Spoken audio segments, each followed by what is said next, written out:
markan waa marka ambulasta loogu yeerayo. Assalaamu calaykum waraxmatullaahi tacaala wabarakaatu. Habeen wanaagsan inta habeen u tahay, subax wanaagsan inta subax u tahay, sidoo kale galab wanaagsan inta galab u tahay.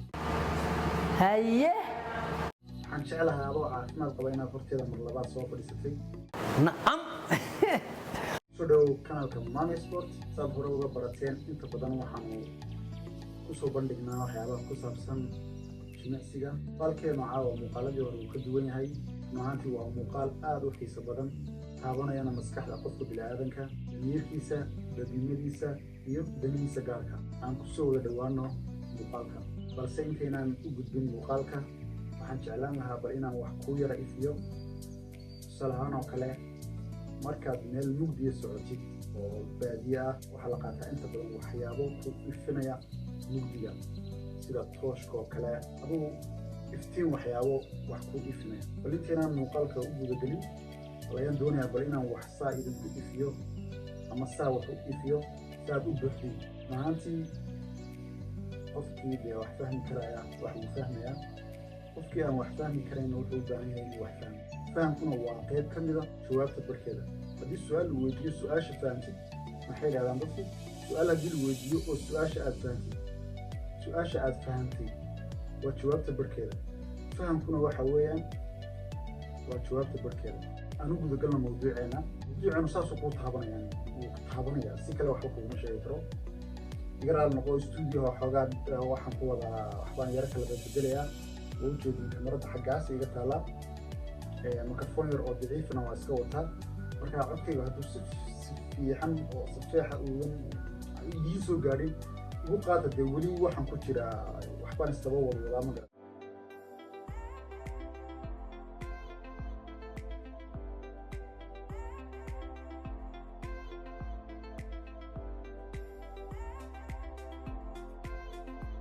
waxaa tahay qof qaangaara, waxaad leedahay xaas iyo caruur.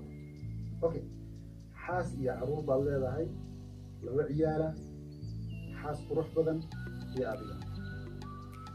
noloshiinu run ahaantii waa alxamdulilah, meel fiican baad ku jirtaan. waxaad u ambabaxdeen dalxiis. gaari qurux badan baa gurigeedu yaala, gaarigii quruxda badnaa ayaad la soo baxdeen. labadaadii ciyaalaa soo saaratay, xaaskaagina shirka horaa soo saaratay, labadaadii ciyaalna gadaal baa ku xidhatay, highwayga soo qabatay. okay, highwayga markaad soo qabatay, highwayga waxa weeyaan adigu waddo weyn baa soo gashay, safarkaagii baad iska wadataa, caruurtaadiina gadaal bay ku fadhiyaan, xaaskaagiina afka hore ku saaran tahay, jawi degan baa ku jirtiin, waddada highwayga saarantiin. highwayga dee koley keligaa ma lihin waddada, ee dad baa waddada kula isticmaalaya oo ku garab hooraya. baabuur baa xuf kugu dhaafaysaa, baabuur baad dhaafaysaa, adiga fikradaada dirawalnimo inta ay tahay ayaad ku soconaysaa. marka socoto adiga arkay waddada qaar dad oo xuf kugu dhaafaya ayaa jira. xufaa lagugu dhaafaya. okay, haddii aadan haysan maskax kugu filan iyo aqoon kugu filan iyo xifrad kugu filan ood istiraadid sida ragga haf dhe, maxaa dhici kara? inaad wax fahantaan jeclahay. mar kasta mas-uuliyadda qofka ninkaaga gaariga wada ee ciyaalku dhabarka u saaran yihiin, xaaskuna xagga hore u fadhido, kalgacaylka aad u haysid carruurtaada iyo faamilkaaga iyo naftaada waata aad u haysid waxa weeyaan saakaheedka noloshaada iyo sidaad u socon lahayd iyo inaad ka taxadirto inay dhib kugu yimaadaan. yacni kalgacaylka aad dareemaysid haddii aad qalad samaysid, dhibaatada dhacaysa aad kuu sawirmi karayso, taas baa loo baahan yahay in aad mar kasta saaxiiba ku xisaabtid. calaa kulli xaal nuxurka muuqaalka ayaan u gudagalaynaa. ninkan aad u jeediin idinkama hor dhacayo. ninkan waxa weeyaan dive liftiga waxa la yidhaahdo, ama birta kor loo qaado. af Soomaaliyan saasay noqonaysaa, biraha inta biro lagu dardaro kor loo qaado, ma garata? kaas weeyaan. ayuu wuxuu qaadi jiray qiyaastii wuxuu qaadi jiray adiga meelaha wuxuu qaadi jiray 400 iyo waxaasuu qaadi jiray macalinkiisu siduu sheegayo. laakiin ninkan waxaa lagu yiri qaad intaa in ka badan half tan waxa la dhahaa ama 500 oo kilogram oo dive liftiga. weligiina muu qaadin marka haddii uu sheekadaydii hore ninka dirawalka ah ee carruurtiisu gadaal u saaran tahay haddii uuna ku fikirin in magaranaysaa dee kalgacayl ay dhabarka u saaran yihiin haddii uu khalad galo uu markasta taxadirayo qofkana waxaa loo baahan yahay even haddii aad magaranaysaa meel isboorti aad tagtid war dadka gadaashaada ama dadka kaa horeeya ama dadka weligaa fiirin ku xisaabtan naftaada ninkan waa la cariibiyey waa qaadi kartaa waa la waraystay waxaa la yidhi saaxiibow siday kula tahay wuxuu ku leeyahay waa daanjar waa sidan waa garanaysaa markii dambe uu qaadayna waxa weeyaan muuqaalka waa idiin soo gudbinaya markii uu qaaday cadaadiska jirka naqas wixiiba ku dhegay deep pressure adiga ma garanaysaa xaalad kaluu galay saaxiibka ilaa ma garanaysaa dhakhtarka loola carro oo dee xaggaas ma garanaysaa dib dambe uuna uga soo muuqan muuqaalada caalamka balaas la fiirina horta muuqaalkiisa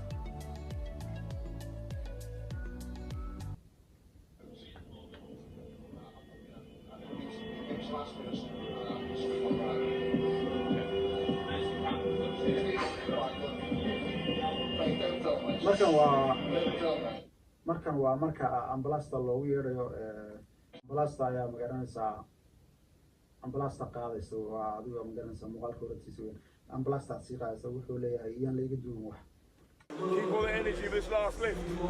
He can do this because he believes he can. Ladies and gentlemen, here we go! It's time for the half-ton deadlift attempt. You're the best. Number And the one. first man making his way to the podium That bar.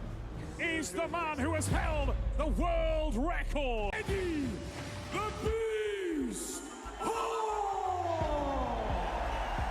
And in the last week, Humans don't have any limits. All your limits on your mind. But I know to lift this 500 kilograms is so dangerous. After this, you can be really injured.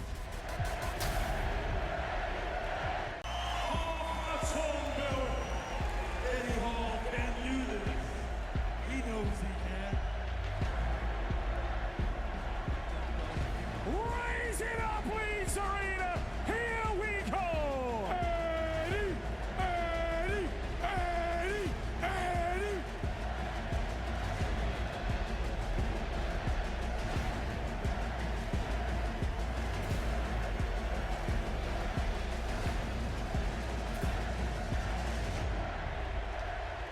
I'm here to prove a lot of people wrong today. People say it isn't possible. You know, people say going to the moon wasn't possible. Running a mile under 4 minutes wasn't possible. Well, I'm here today to prove 500 kilo deadlift is possible.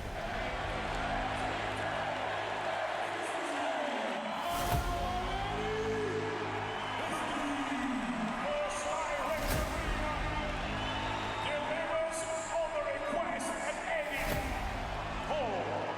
Make history, come on! Do it. See it, do it. Do this.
causing all the shaking.